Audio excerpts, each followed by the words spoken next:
Don't not be Thibodeau. And here it comes. It's about to come in. Oh my God. They didn't. They took Sauce Gardner.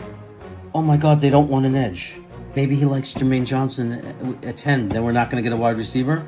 Garrett Wilson, wide receiver. Oh my God, no edge. Was sitting there. The Jets traded up. The Jets traded up. Are we taking JJ?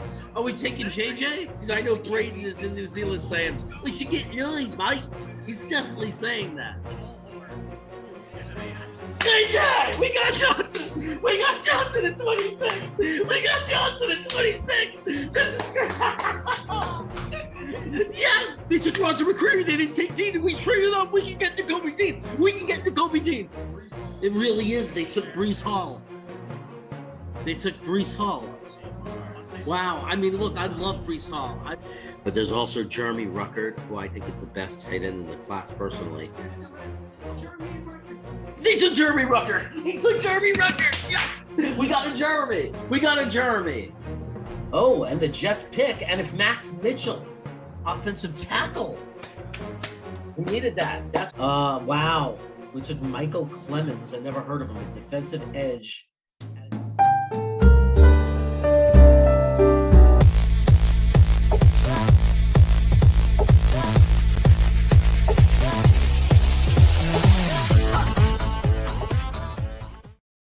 Good night and good evening and salutations. And Brooklyn is in the house and Jets Chaos is in the house. Hello, everybody. It is such a big day. Training camp has begun. The season is really going now. Things are happening. And just as I was getting ready for the show, what happens? I find out that Denzel Mims, that's right, Denzel Mims, is no longer a New York Jets. Denzel Mims is heading off to the Detroit Lions. And what does it mean, everybody? What does it mean? What are we getting? What's going to happen? Was it a good move? Was it a bad move? Well, from what I hear, it's a conditional 6th-round pick. And along with that conditional 6th-round pick, I think we're giving them back a 7th-round pick in 2025. But here's the bottom line. The bottom line is this is no longer the same organization that we've become accustomed to over the years. We are no longer an organization that is going to be clowned. We are no longer going to be embarrassed. You want to put us in the news. We're not going to mess with you during the season. We're not going to create that much of a distraction. But in the end of the day, we're going to get the last say. Elijah Moore decided to open his mouth, make a big stinky stink, have to go home for a week and miss a game, and he's gone. Denzel Mims, before in the beginning of last year, demanded a trade. He is now gone. Didn't live to see another preseason. So what does that tell you? That tells you that we are not here to play games.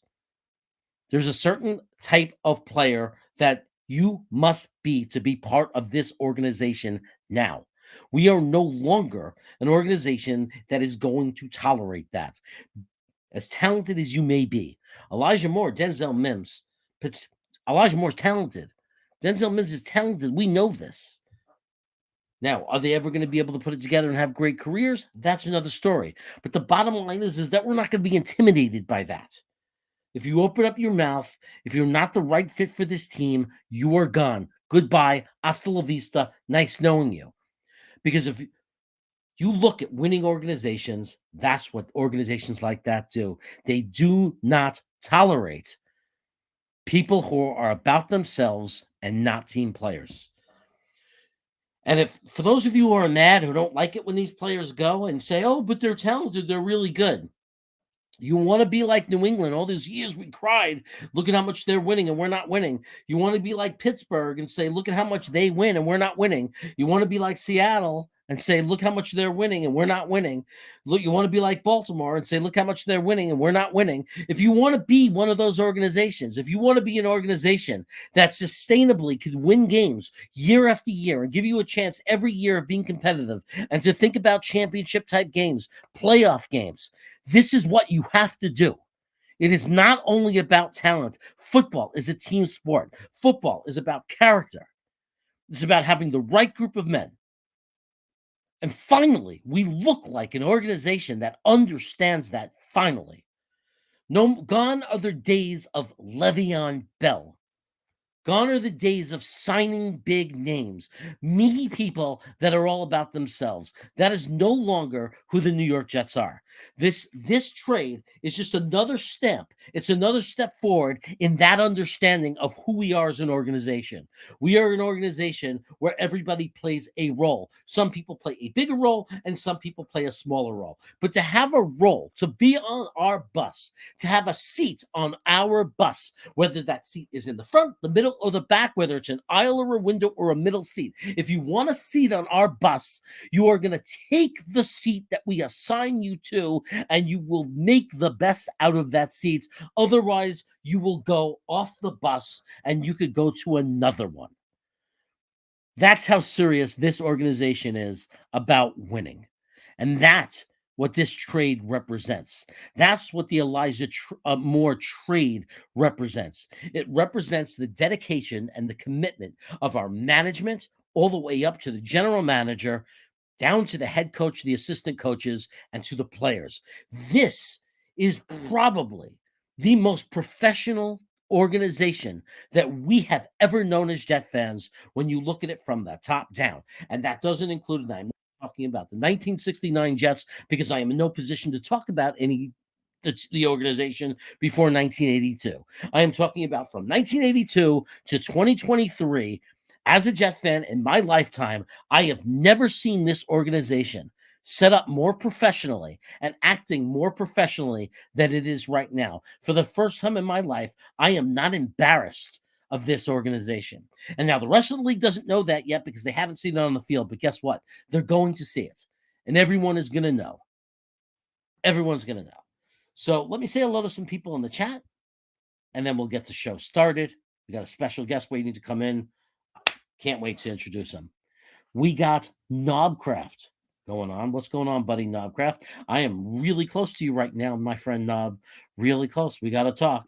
We got Joe Klecko here, or 73 Klecko 73. I always think of my new puppy. His name is Klecko. It's good to see you, buddy. You're not my puppy, but I have a puppy named Klecko. We got JD here. We got my friend Harlan Abraham right here. We got my brother Tony Alexio. We got my guy, my paisan, Vincenzo. What's going on, brother? You're staying up late just for me. I know it's hard for you, man. He's got kids running around, little ones. Mama, Papa, hey, get me the pizza. We got Eric Craig in Texas. What's going on down in Texas? Sending Mims off to Detroit. Absolutely. We didn't lose them. We traded them. But yeah, look, part of me is disappointed. I was hoping for a lot more from Mimsy as a New York Jet, but that's not going to happen. Mimsy is the least of our worries. Yeah, he really is. I mean, he was fighting to be WR6 on the team. So let's get real, right? Let's be realistic. If it ends up being a 6th-round pick, remember JD is magical and he gets talent in the 6th round, right? He gets guys that we're excited about. My brother Matthew says we're talking about practice. Weed the people. Weed yourself, man. I know you are. Hank G is in the house. What's going on? My sister-in-law is here. Monavi, she just drank a lot of wine with me, so I know she's feeling good. Twisted says, Chaos, where the heck are you? You in the West Wing? I'm at my parents' house. I am in Cary, North Carolina. That's where I am. Knob, who's in Raleigh, North Carolina, says, perfect fit for Atlanta Falcons. Let the Boza... There's lack of productivity. Well, he's going to Detroit, not Atlanta, brother. So I don't know what to tell you about that. Let's see. Anybody else here that I didn't call out? Jay Claus is in the house. And we got outside the echo chamber. What's going on? No more Mr. Nice Guy. I don't know what you're referring to, but I like it. Anyway, let's get the show started. I got someone in the back who's growing old back there. Let me tell you something. He's got kids too. Probably wears them down. He's probably tired. He's got the kids. And ladies and gentlemen, with me tonight, by the way, Nick is okay, but he is back in the hospital. He might check in. I don't know if he's going to be able to check in. So it's okay. Because the man that I'm about to introduce is analyzing, scrutinizing, evaluating Senior Bowl visiting, wing eating, hat wearing, the season ticket holding, long-term parking ticket holding, buffering, the one and only, the prospector of all prospectors, the man behind the man, ladies and gentlemen, the greatest friend and Jets expert, then the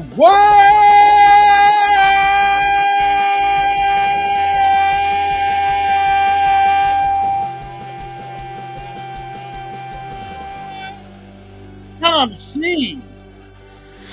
I want to know, are your parents pissed off every time you give somebody an intro? I know right now they're looking at each other, and my mother's probably saying, he's mental. We need to call somebody to help him. Yeah. How are you, Jeremy? I'm good. I'm in North Carolina. Tired. We just went to a wine place, and had flights and flights of wine. Oh, boy. And wood oven pizza from a food truck. So I'm well fed and a little drunk. Should a combination for a fabulous show, let me tell you, chat. That's so here we are. We have, hey man, it's training camp. It's happening. It's all coming together. Mims is gone. How do you feel about that? Well, I mean, I get it.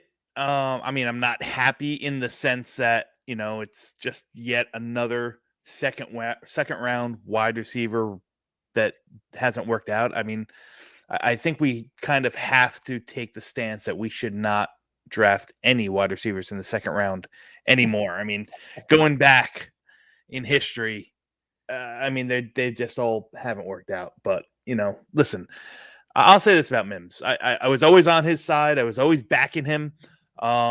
You know, there's something to be said about, you know, the pure measurables that he had, you know, height, weight, speed combo. Going back to 2020, you questioned, at least I questioned, you know, his real in-game skills. I mean, the one thing with receivers that I look at, that I see, is how they produce on the field. Now, Mims was known for two things. You know, he ran go routes deep, used his, you know, 4.38 speed to get deep. And then he ran slants. He just had a limited route tree, and that always seems to haunt the guys that come in and really don't have the wherewithal to adjust or run a full route tree. So that was always in question with Mims. He never got a chance to kind of develop. I mean, call it injuries, call it, you know, food poisoning, call it COVID, call it what you will. It just didn't work out. But from what I'm reading, the return isn't too bad. Now, nothing is confirmed, but I did see something that it's a conditional 6th round pick in 24 and a 7th round pick in 25. I thought we had to give the 7th round pick. I don't. Again, I said unconfirmed. That's what I read. It was a 6th round. Yeah, pick yeah.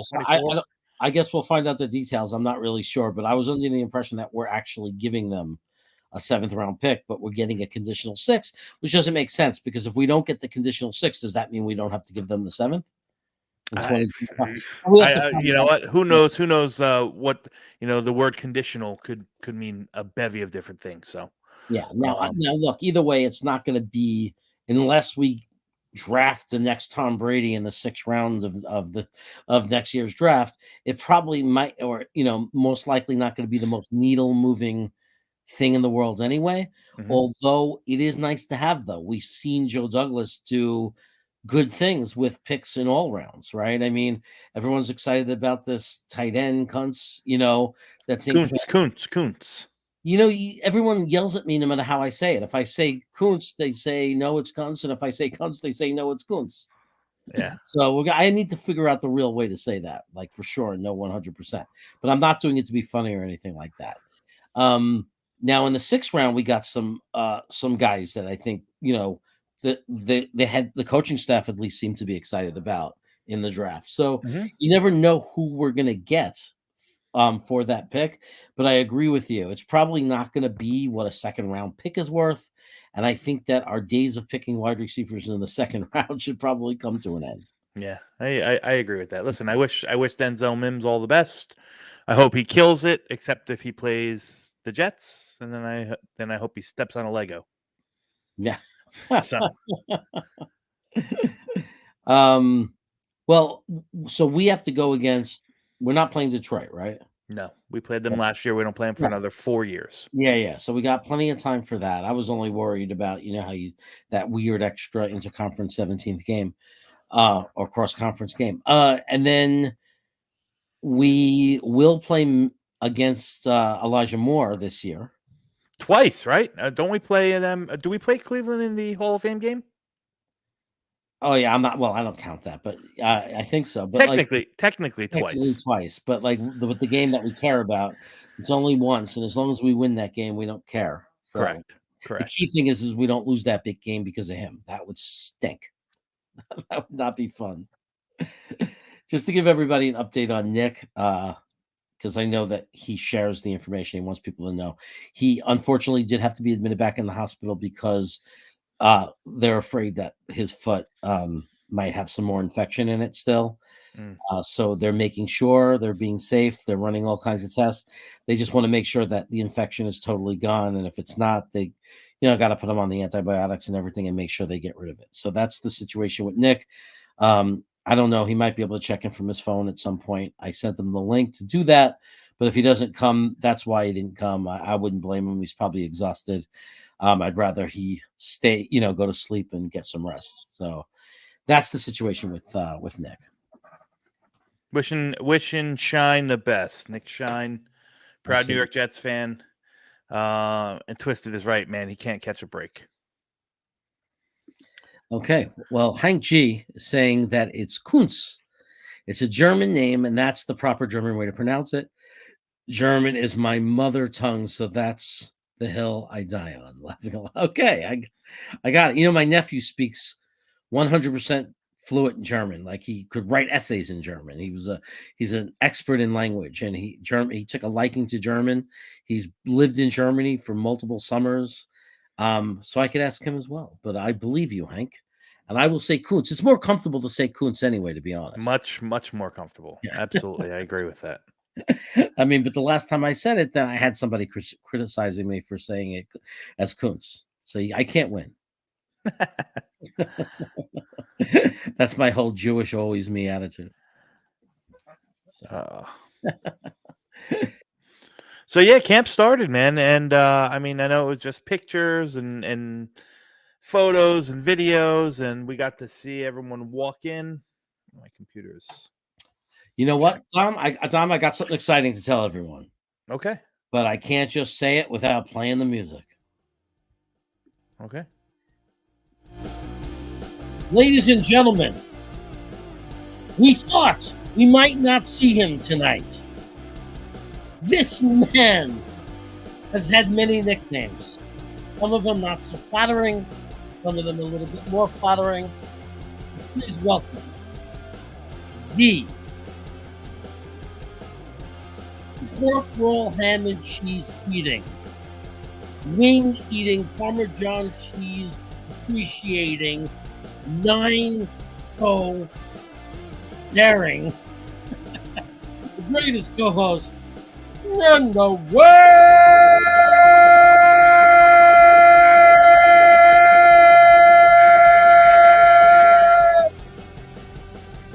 the absent Nick Stein.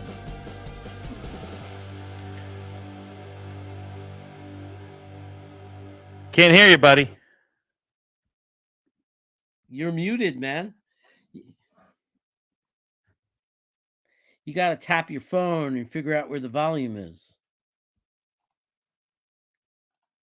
Nothing. Nothing. He's gone. He's gone. And just like he just came for the intro, folks. He just came for the intro. Yeah. But it's nice to see he's alive, isn't it? Amen. Amen, man. Amen. It's nice to see he's alive. He'll be back, I'm sure. He'll figure it out.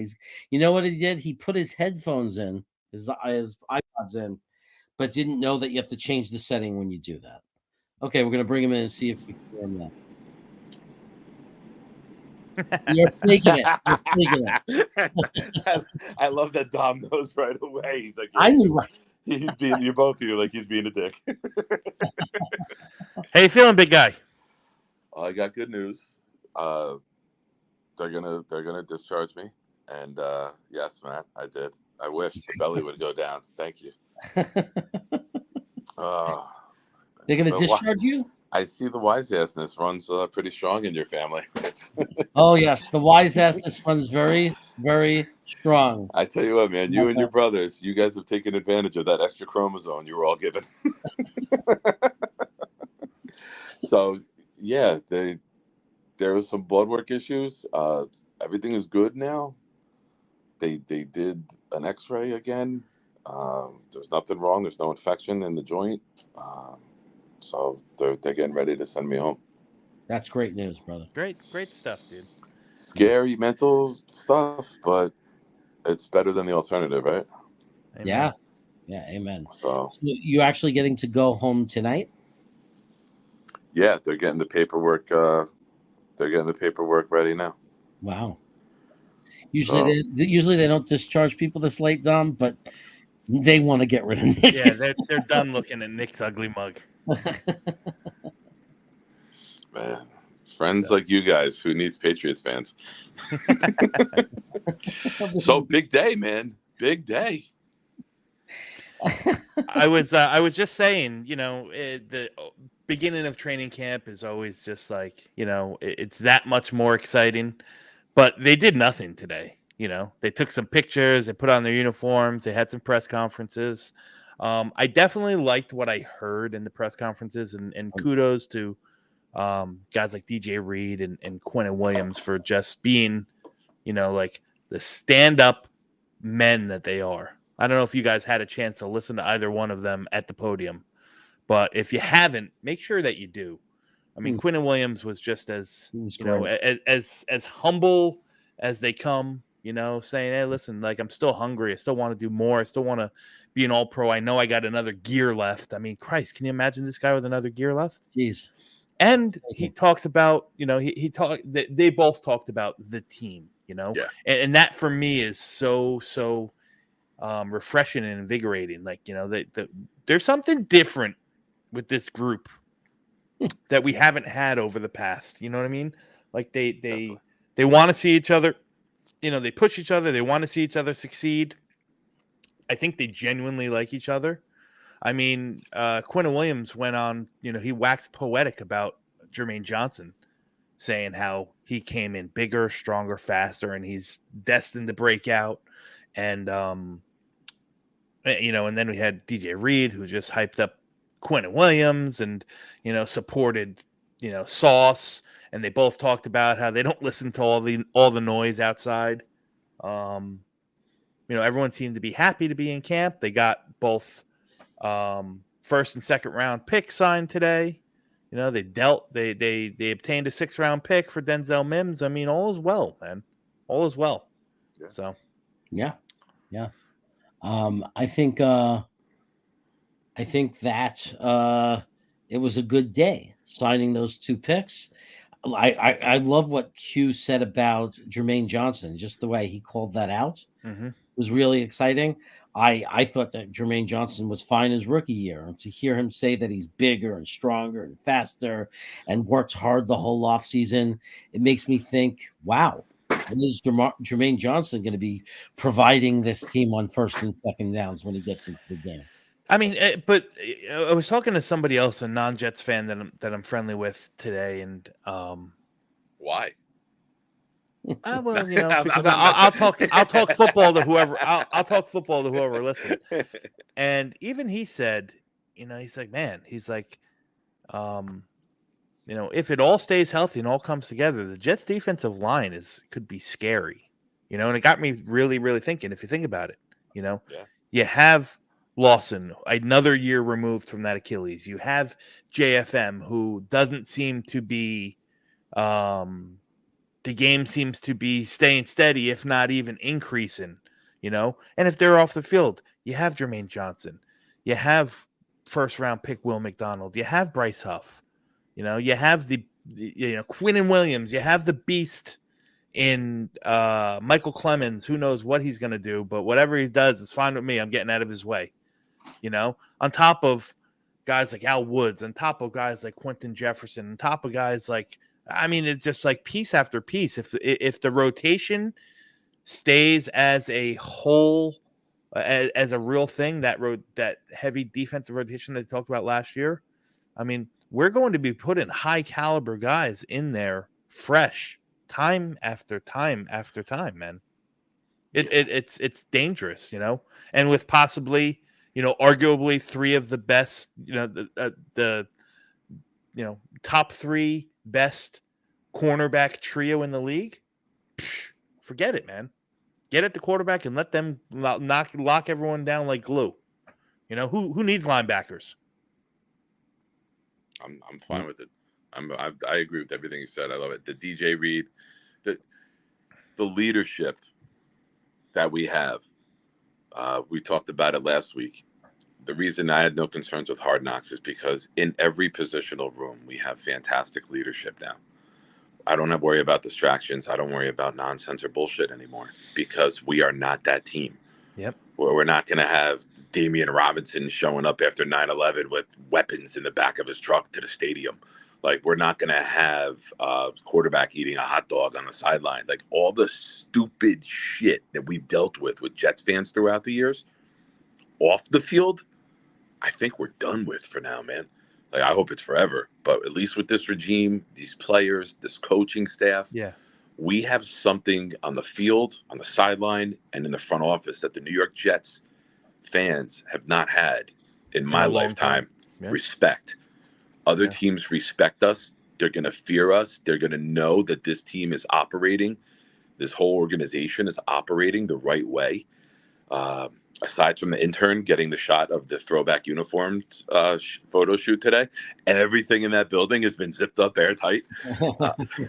But that dude's Twitter account is shut down too. I wonder how how much the Jets got to him. They took him to the waterfalls up in Patterson, like in The Sopranos.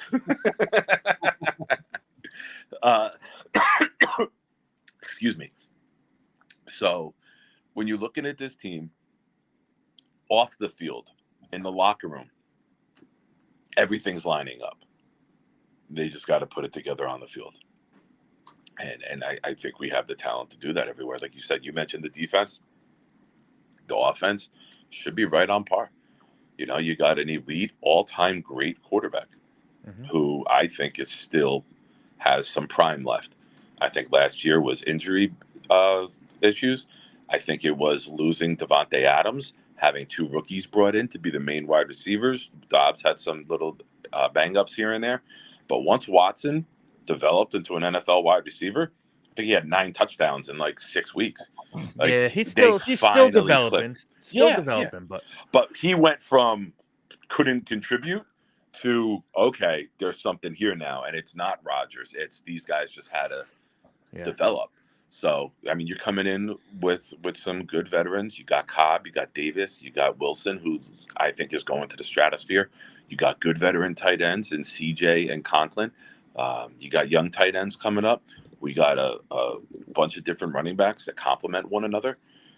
The offensive line, there's going to be some good competition. And I know a lot of the fans you see in the group, well, we don't know who's starting.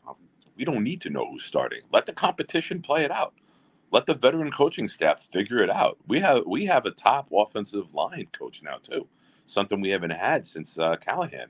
Yeah. So we are going to see a team in all aspects of the game that we haven't seen. Yeah, and I'll say this too. The jury's still out on if Robert Saleh is really a good head coach. But I'll say this: you can tell that there's been a shift and a change for the positive in the culture in One Jets Drive, on the field, in the locker room, so on and so forth. And I think he's he's been advocating for that, and I think he's the big catalyst around it. Like, these guys want to play for him. Who knows if when it comes down to X's and O's, that's still to be determined if he's going to be like a true top level head coach. But as a leader of the organization, as the CEO of the team. Yeah. Like, he's got it. He's got it lock, stock, and barrel, man. Fantastic leader, right? Yeah. He is the guy you want leading. Yeah, we discussed this motivator. You over- could tell, like he Yeah. gets me hyped up when he gets Yes. hyped up on the sideline and so on and so forth. Yes. Now, maybe he can't control timeouts or makes the wrong decisions in regards to challenges and the on the field stuff. The true coaching stuff is it's still got to be determined. I mean, Christ, the guy doesn't have the greatest record in the world, but he's got guys that definitely want to play for him. I'll say that much. When you talk about Aaron Rodgers and what he had last year and this year, I just want to point this out. First of all, starting with coaching, he loves his boy Hackett, right? He had 2 MVP type seasons with Hackett in a row. Then he had a down year, right? Without him. Now, down year is still good for us, which is worth mentioning. But here, when we talk about the fact that Lazard was his number 1 receiver last year, now let's compare it to this year. This year, he has Garrett Wilson as his number 1 receiver, right? This young guy that's exploding. Then he has Lazard with Corey Davis. He has 2 guys at that type of level that are both veterans and experienced. One he's very experienced in working with. And then he has this role player in McCall Hardman, right, who has his own special talent and adds something to the offense. So just in that, the improvement of the guys around him is tremendous. Well, because you're literally talking about Lazard going from being your number 1 to now being your number 2 and 3 guy with Corey Davis and having freaking Garrett Wilson. Yeah, and listen, on paper, top to bottom, I mean, take the quarterback out of the equation. On paper, top to bottom, the Jets' skill positions are okay. They're good. They're not bad. Breece Hall, Breece Hall's phenomenal. He's top 3 running back in the league. Hopefully he's healthy. A healthy Breece Hall is a top 3 running back in the league. But the rest, and Garrett Wilson is, I think Nick said it good. He's an alpha and he's ascended. Like sky's the limit for a guy like that. Stratosphere this year. But the rest of the guys are good. Solid players. Like you said though, Aaron Rodgers elevates the good. The good to pretty good. The good to real good. Yeah. I think he's going to do wonders for the offense, and not only that, he's going to do wonders for the defense. You know, but we just talked about this insane 9 and 10 man rotation. Just that can consistently, we think, or should be able to get at the quarterback anymore. Well, guess what? We're going to be playing with a lot more leads. There's going to be a lot more passing downs that these teams are going to have to go get. And we're deep and we're going to be able to stay fresh. The pressure that we can put on the other team, Dom. Let me give you something we haven't seen in a very long time. We take the kickoff. We go down. We score 7-0. 3 and out. They punt. We go down and score again. It's 14-0. 6 minutes into the game with this defense. For the next 50-something minutes, this defense can do something we haven't been able to do. They can take chances. They can play with pressure. Maybe we can blitz a little more. We can do some things because we're playing with a 2-score lead. We can apply that pressure. We're going to have more pass rushing opportunities because other teams won't be running out the clock mid-third quarter on because they know we can't score anymore. They know we shot our load. We did our best we could early in the game, and there's no chance of us getting anywhere within field goal range late in the game. We've had many games like that. We've pulled our hair out watching them. This is going to be a complete team that complements one another and makes each other better. That defense last year, 4th in yardage, 4th in points, with basically no offense for the last 7 weeks. And they only gave up more than 22 points once, and that was in the Minnesota game. Mm-hmm. They held Buffalo down twice. Miami didn't have their quarterback. But everyone else we play, even Detroit, who was putting up points on everybody.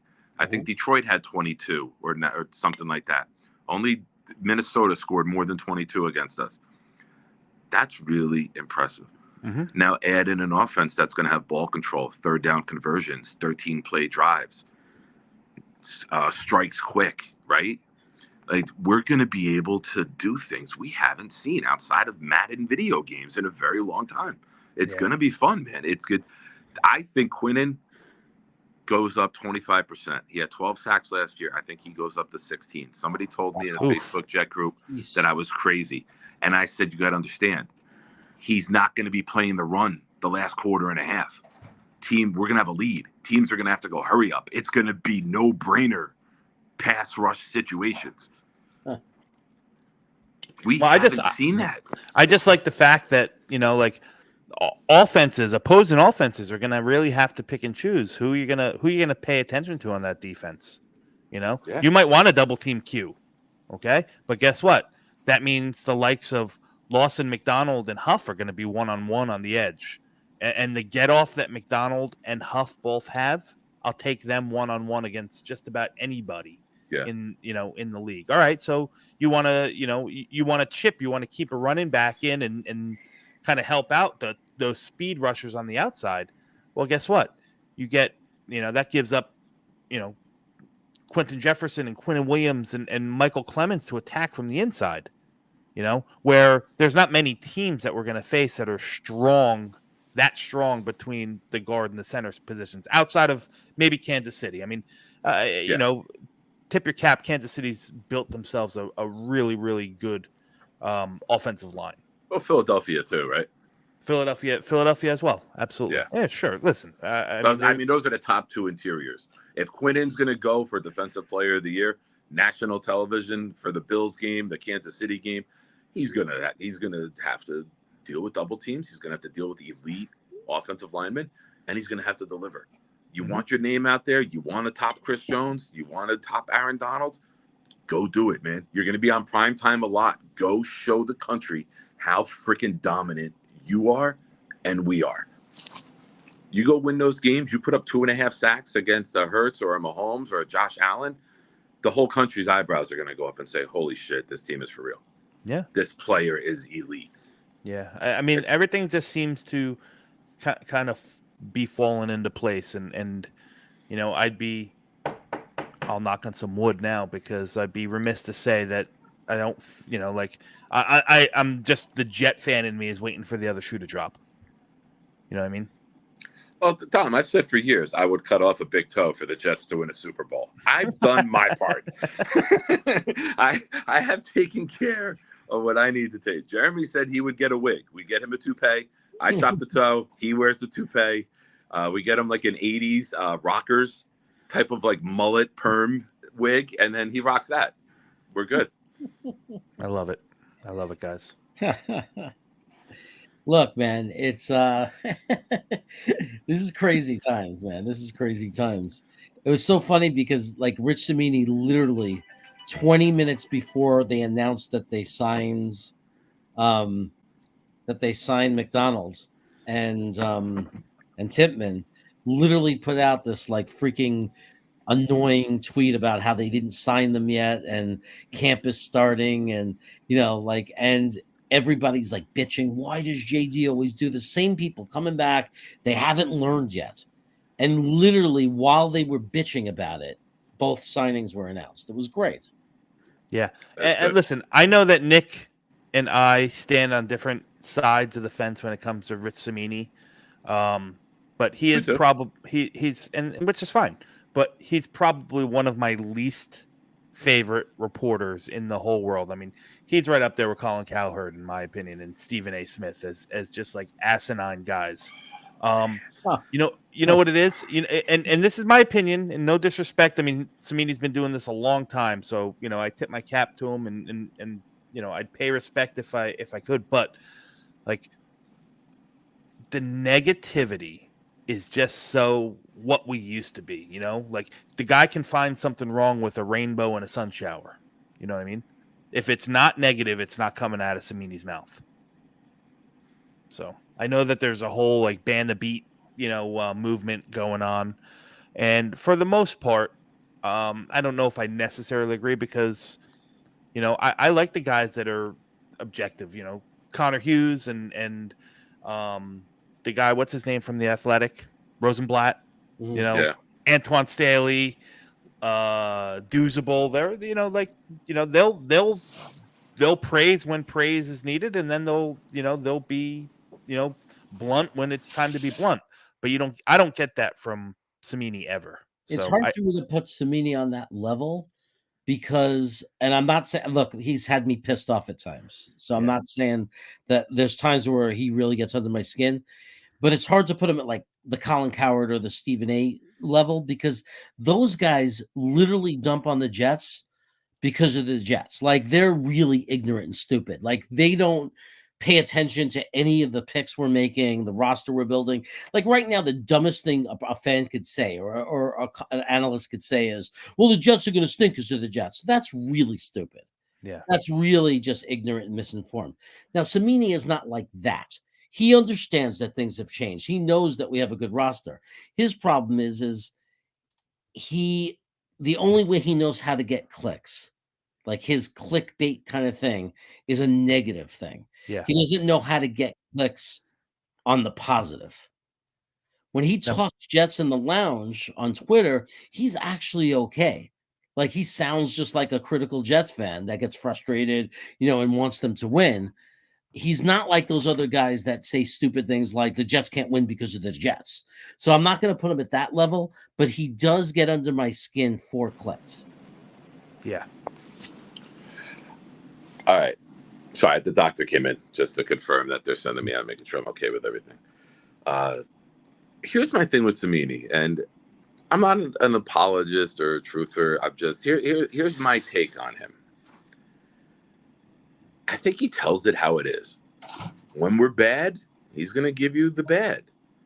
The issue is it's been so long since we've been good. He hasn't been able to give you the good. This is the worst Jet performance since this. He loves those historical tweets. He loves that historical information. He's been covering the Jets a very long time. So he's very detailed and thorough, which I like. But I'm looking forward to the positive tweets. This is the first Jets defensive shutout since. This is, you know what I mean? All of the positive things. He'll tweet those. He'll put those in his articles. Here's the thing, though. With a negative connotation around it, though. And here's my take on that. I get that. He's rubbed a lot of fans the wrong way. And it's times with, if I text an ex-girlfriend and I say something, they're going to read it with that negativity that they've put into my words because they've dealt with me, right? Rich Cimini has put a bad taste in a lot of fans' mouths. So what they will do is read it with that negative. Me, I read it with like, okay, it's the worst we've ever done. Sure, he might take a jab, but he's not a fan. None of these guys are fans of the Jets. They're paid to cover them. Yeah. So it's, I don't want to say clickbait, but he knows how to get interest. He knows how to get the Jet fan commenting. He knows how to get the engagement. He knows how to do it. I'm looking forward to this season because I think that I hated Cimini years ago, but he grew on me, and I think he's the best writer. When I read his articles, I really enjoy them. I learn about the history of my team. I learn about the present of my team. I think his insight is good, but I get it. Like, and nowadays in the internet world, you need to find your niche. And if your niche is maybe taking a jab at the team a little bit, and when things are bad, it's going to get interest, it's going to get clicks, and it's going to keep that paycheck coming in from a large company like ESPN. And let's be real, ESPN thrives off of drama. They love the drama. Yep. So if he can create an article like that, it's gonna keep his bosses happy, right? He's got to keep his bosses happy, not us. Yeah, he's working.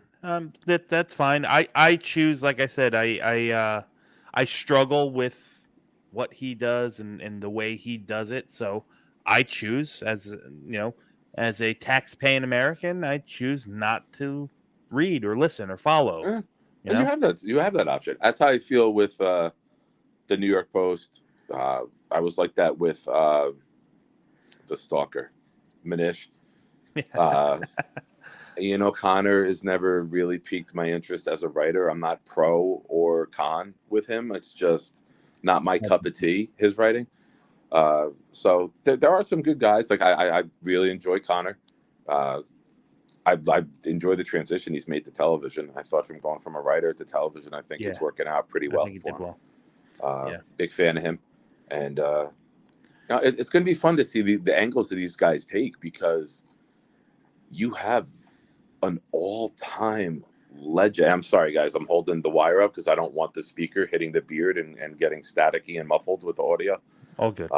So that's why I kind of have this crazy little pose on here, but I want to see who goes goo goo gaga over the 2023 New York Jets. You know, what are we seeing? What are you saying? How are you translating what you're watching this team do to paper and to tweets and stuff? Yeah. And Ian Rappaport just confirmed, Jeremy, we received a 24 6th rounder for Denzel Mims and a conditional 25 7th rounder. Yeah. So we got 2 picks. We swapped the 7th and 25 for a 6th in 24. Oh, okay. Well, I think that gives us right now with all the extra picks that we have, I think we have 5 6th round picks next year. Yeah, and maybe he'll trade a couple of them up, right? Yeah. It gives you room.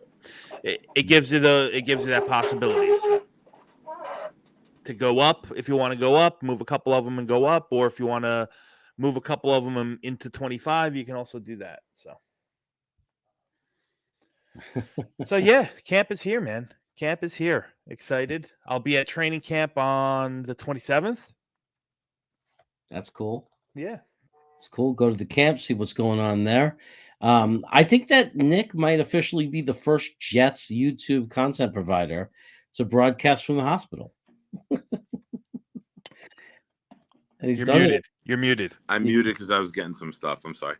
It's the second time. I did it last summer. Last July, I was in here, and you took over a Friday night show around the 4th of July. Yeah. And I popped in there. So, hey, man, I go where I'm comfortable, bud. I go where I'm comfortable.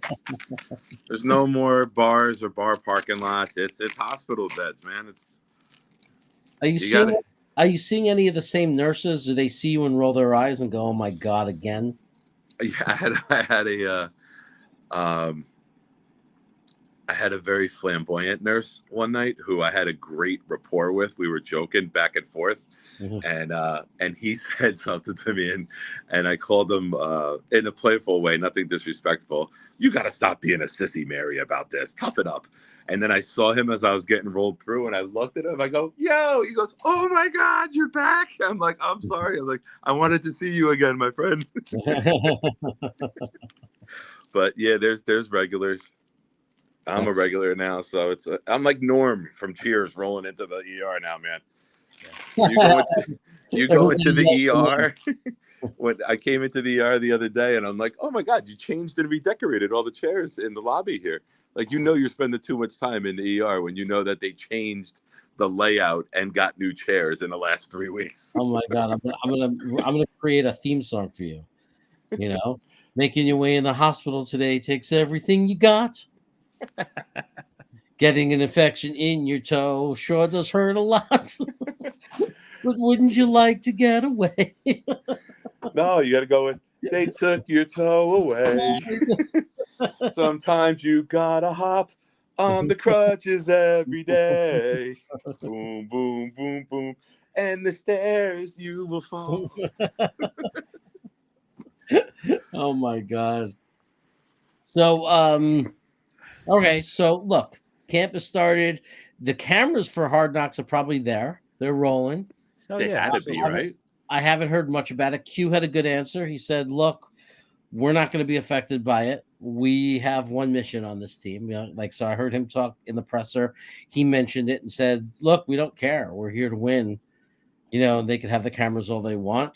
There was some news about. I think a lot of people may have talked about it, but we didn't get to talk about it. There was some news about they're going to do away with the Hard Knocks tradition and not allow cameras in the room when they're releasing people. Yeah. And I think that's a class move by the organization. Yeah. Listen, I think it's a non-issue and a big old nothing burger. I think it's just the Jets, kind of drawing their line. All right, you guys we don't want to do this, but you want us to do this. We're gonna do it our way. So be it. I don't really get. I never got too concerned one way or another about it. I didn't like it. I think I said it last week, right? That was the reason I didn't want the Hard Knocks. I'm not a fan of watching somebody lose their job. I think, there's so much negativity in the world, and there's so many things that, hey. Your lift is in. They're getting your paperwork. I'm pulling your IV. Let me go, boys. They're pulling my IV, and the ride's Let's go home, bitch. That's right. Be well, Nick. I'll talk to you boys later. Everyone in the chat, thanks for love and support, and vote for Chaotic Pride. That actually is a good point. We got to bring that up. Vincenzo, you're saying who'd win in a cage match? Dom C, you, or Nick? It is, pre-toe removal, I'm going to have to go. I would go with Nick, but now with only 9 toes, you need crutches. I think the two of you and Dom were smart enough to say, let's take out the big guy. One of you would just, kind of go for his legs and, step on his foot, and he'd scream in pain. You'd knock, and he'd hop around. He'd hop away like a little wuss that he is, crying and screaming about his toe and hoping it's not, it might be infected. And then it would be between Vincenzo and Dom. And I don't know. That's a tough one. But I'm an old man.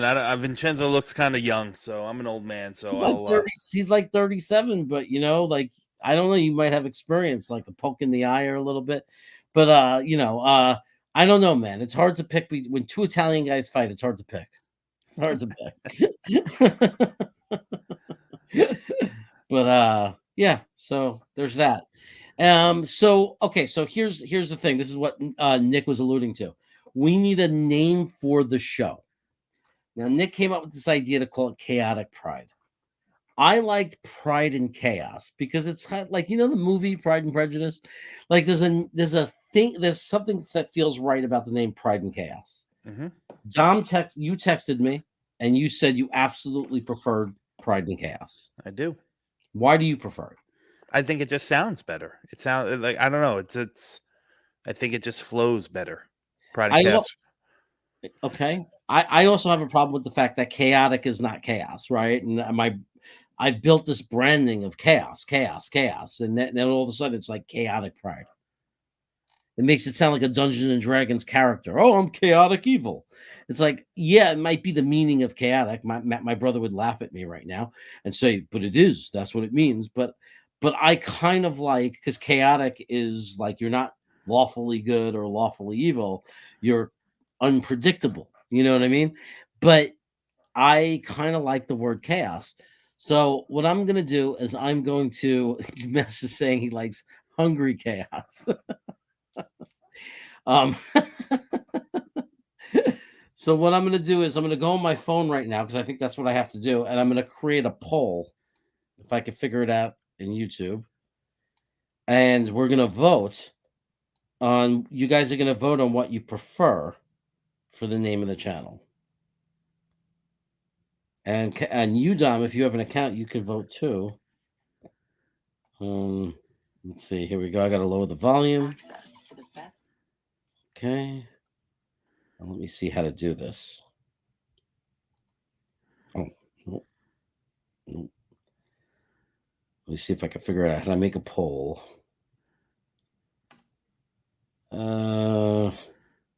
It'd be weird if I can't because, like, I'm the admin. Like, it's still like my phone is signed in, so I should be able to.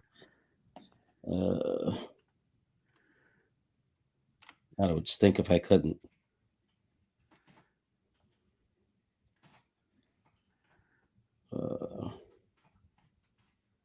Okay, here's the chat.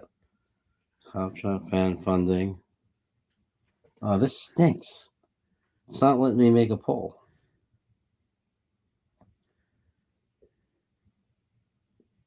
Okay, so here's what we have to do.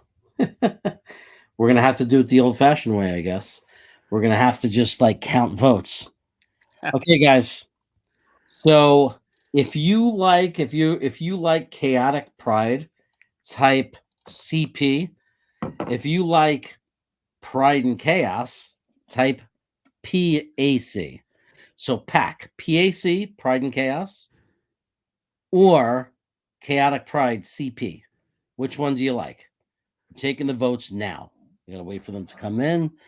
Project Prospect says pride and chaos. So that's 1. Yeah, you can vote, Jocelyn. She's saying, do I get a vote? Anybody that's here watching can vote. K Yeti says other. Well, I take suggestions. Hank G says Pride and Chaos.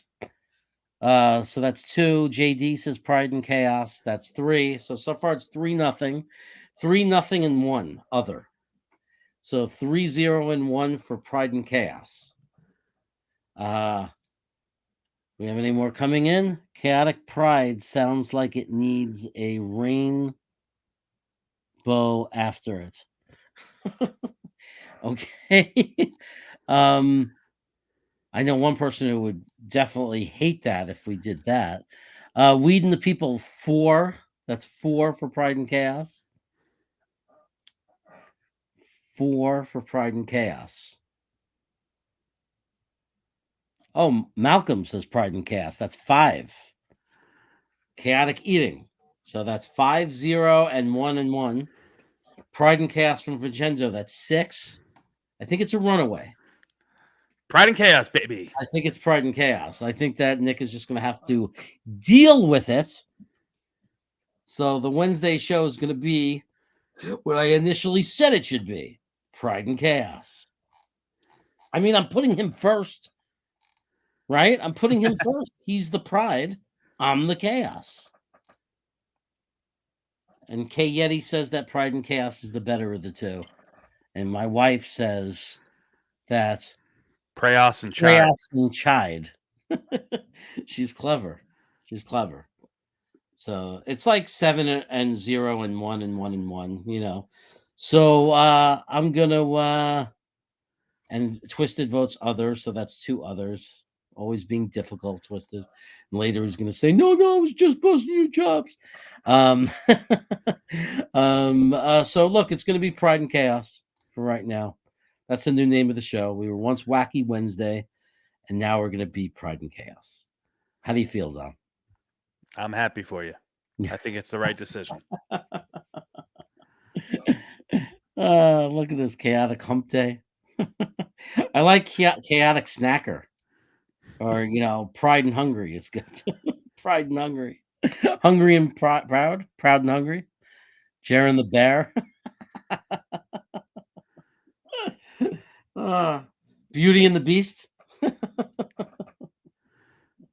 That's actually pretty good, Beauty and the Beast. I like Beauty that. and the Beast. That's the Beauty and the Beast show. Oh, my God. Any other topics you want to talk about, Dom? No, man, I'm open, man. It's amazing. It's amazing how I thought start of training camp there'd be so much to talk about. I mean, the Mims trade. Let's face it, he hasn't been a key player. So other than just announcing it, there's not really much to talk about with the Mims thing. Okay, he's gone. We're gonna have some extra pick in our bag of late round picks, and that's the end of it. Yeah, and that's what it is, and. That opens up a spot, obviously. It makes things a lot easier for Randall Cobb to get a roster spot. But there's a couple of guys we brought in undrafted that will now have a real chance if we go with 6 wide receivers. Yeah, I'm interested to see how that pans out, whether it's Irvin Charles or Brownlee or, one of these other young, undrafted guys that we bring in. And listen, the reality is that our 6 wide receiver, if there is a 6 wide receiver on the team, might not even be on the roster right now. He might be one of those cuts. Yeah. That comes from the other 31 NFL teams. So yeah, there's still that. No, this is true. This is true because you got to remember that the guys get cut and there might be someone they love out there. Yeah. And, whoever we want, there's a good chance now because of Aaron Rodgers that they're going to run to us. Yep. If they get called by 3 or 4 teams, we have a legitimate chance to be the team player. Those players want to come. They want to come they want to come and play with A-Rod and go for a championship. So that's a possibility. It's a good point. And, I think the only way we're going to really regret this if there's a whole lot of injuries to our wide receiver room. And if Mims is in Detroit doing really well. Well, listen, I mean, even if there's a bunch of injuries on our roster, I don't know if Denzel Mims as constituted was really pushing the needle one way or another. Right. I mean, it's hard to accept, but it just wasn't translating to production. Correct. Listen, he was drafted by the Gase. I mean, Joe Douglas drafted him, but he was meant for the Gase regime and that offense. So, yeah, it's all good, man. I think people have to accept the fact that if he was really that special, he would have found a way to make his mark in the snaps that he got. Yeah. And he just didn't.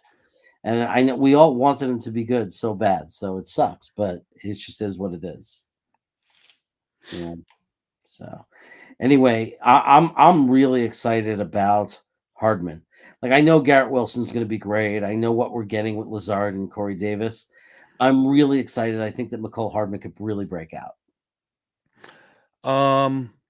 And I'm not saying statistically. I'm saying I think he could break out as a really great role player who makes some really big plays for us. You know what? He brings something to the table that nobody else on that offensive, regime outside of maybe Breece Hall brings, and that's legitimate breakaway track speed. I mean, he's just gonna, he's a, forget about all the gadget stuff and that stuff that he can offer and he can bring. He brings just top end speed. Lazard is not Lazard's not a speed demon. Neither is Corey Davis. Garrett Wilson, although his straight line speed, 40 time might be good.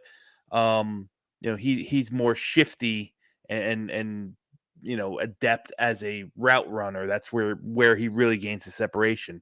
Mecole Hardman can just take the top off of defense, and having that alone is going to open up possibilities in the middle of the field for guys like Lazard and Corey Davis and your tight end trio and so on and so forth. So, I mean, I think it's a really, really nice fit, something that, an element that was missing as the roster is constituted. So, hey, before we go today, I want to make sure everybody knows this announcement. I want to make an announcement. I think I talked about it with Nick. I definitely did, and we may have forgot about it to mention it. Starting next week, not only are we going to call the show Pride and Chaos, but the show is going to be moved to 8 p.m. Eastern. We're taking over Wednesday night. Like, we're moving up.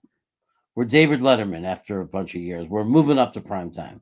So, so I want everybody to know that we're going to move the show to 8 p.m. Eastern every Wednesday night. I hope that helps most of you, because I know a lot of people that are on the East Coast have to struggle to stay up. It's hard for me to get guests because the guests don't want to stay up. So I think it's going to be much better for the show and much better for viewers to go on at 8 p.m. I used to not do that because 8 p.m. was the time slot for John from Jets Today, but he's no longer, he's no longer streaming. So there's no reason. Nobody's really settled into that spot. So I'm going to take over that spot. So 8 p.m. Wednesday nights, Pride and Chaos.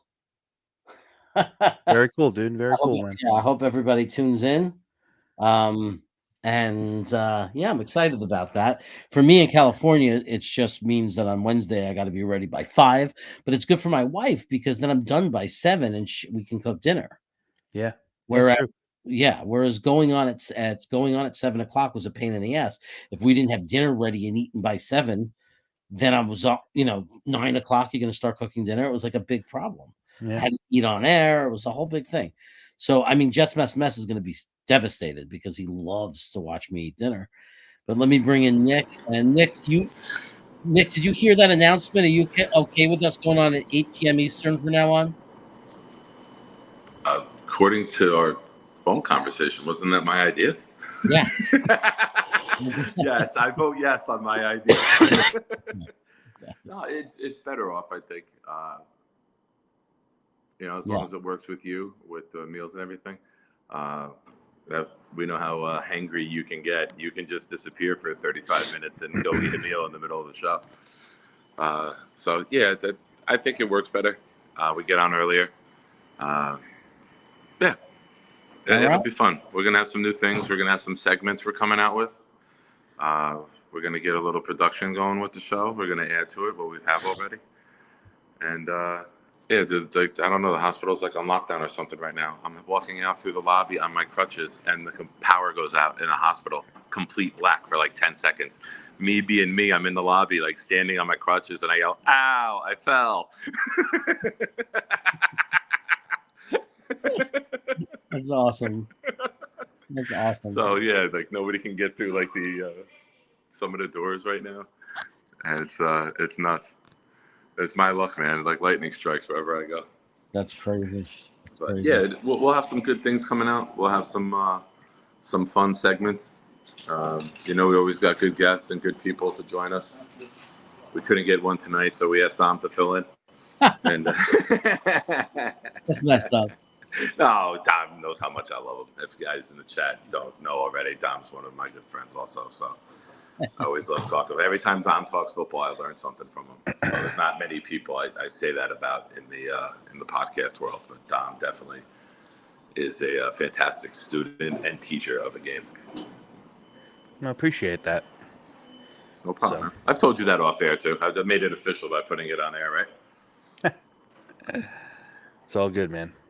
Yeah, we'll have some fun stuff, man. It'll be good. It's gonna be a rocking season, man. It's like this is just the first step. Oh, timeout, Jeremy.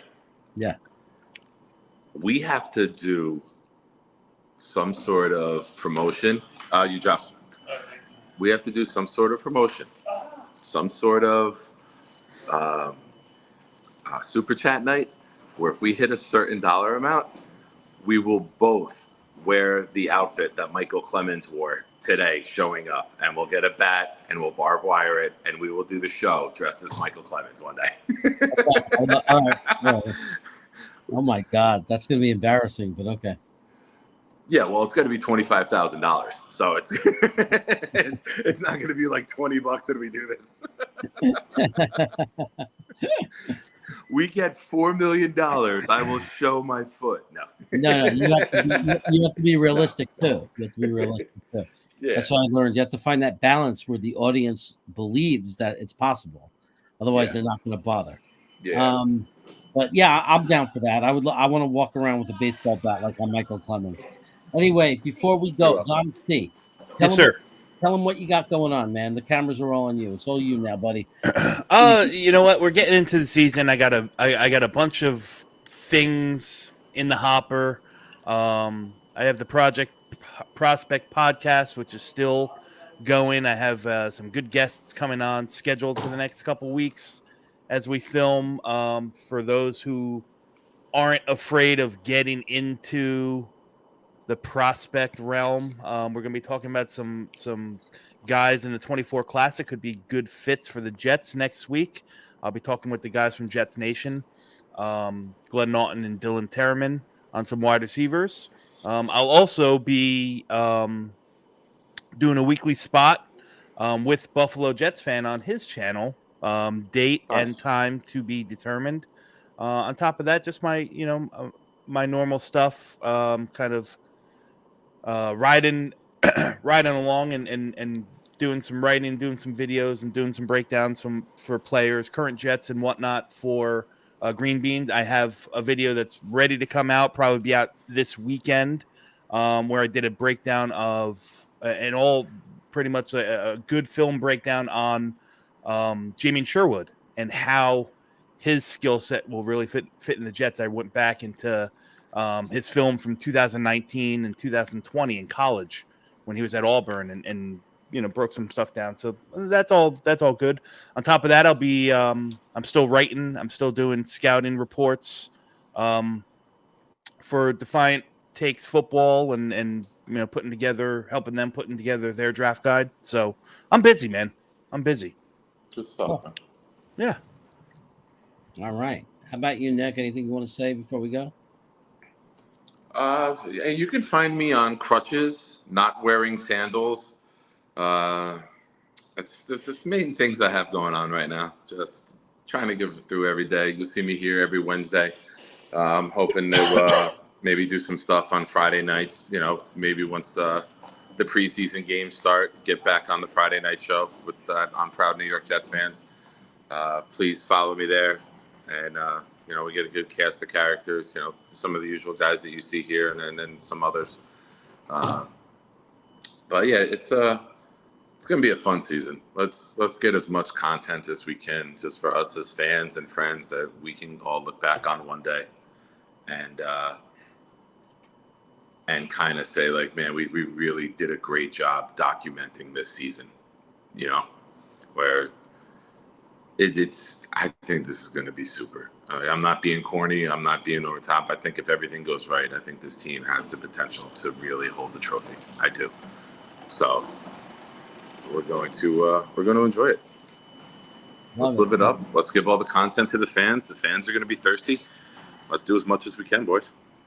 Love it, Yeah, love man. it, love it. Absolutely cool. So everybody, yeah, hey, that's it. I'll be back on Sunday night at 9 p.m. with my boy Vincenzo, and we'll be back with a guest. We're not going to officially announce it yet, but we had Ryan from Jets Talk 24/7 on this past Sunday, so we're working on a good, cool guest for this week, and we will let you know. You'll see it going around Twitter. Until then, I guess I might see you tomorrow on Green Bean Show, Thursday Thick of It. And everybody, thanks for tuning in. We appreciate it. We appreciate being here. Thank you, Dom C, for coming on. You always a great addition to the show. And we're probably going to be, I should probably announce this well. Look forward into the future. Dom C will be coming on for little segments in every Wednesday. Nice. Or we haven't named it yet, but it'll be a Dom C segment where he's going to give some expertise on one of our players and how they performed. It might show a little bit of tape. So we'll have about, a 15 to 30 minute slot, depending on the topic each week. So we look forward to that as well. I got a name suggestion. Wisdom from the 10-Toe Wonder, because I'm jealous of everyone with 10 toes. Take care, everybody. Be good. Roll on, guys. We are live. We got Harry W. We got Richie from Jets Media, Matt O'Leary, Iowa Jets fan, we're in the house. We got Dom C in the house. We got Steve, live, CEO of the Jet Lounge.